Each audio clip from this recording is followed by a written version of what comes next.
Mother of six who was nearly $70,000 in debt and managed to turn it around with her side hustle, baking. She now runs a $10 million company, and she's sharing her advice with others. Rebecca Jarvis is back with that. Hey, Rebecca. Hey, Linz. Yeah, this story is such an inspiration. You're about to meet a mom of six who says she got her business degree from the School of Hard Knocks. When she was faced with a seemingly insurmountable debt, she turned it all around. Take a look.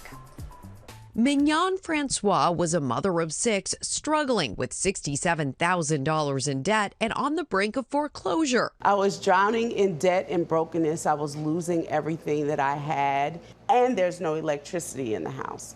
After leaving her job to care for her injured then husband, bills began to pile up and options seemed scarce. I was a stay-at-home mom. We didn't have a lot of resources, and we were living on about $30,000 a year.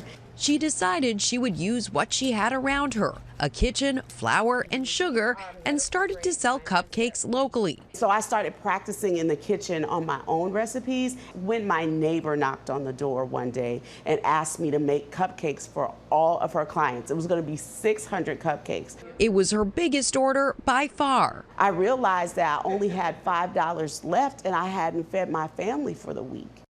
I went to the store and bought everything that I could buy with that $5, and I turned it into 60 that day. And then I turned that into 600 by the end of the week, and I've been flipping that same money for the last 17 years.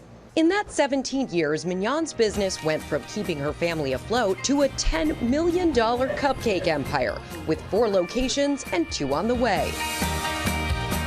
I just wanted to help make the ends meet.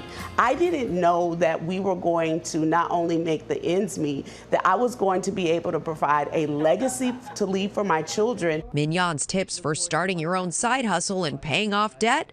First, recognize the problem. Every business solves a problem. If you want to have a business that is successful, your business has to solve a problem. For me, my problem was I wanted to eat. I wanted to get out of debt.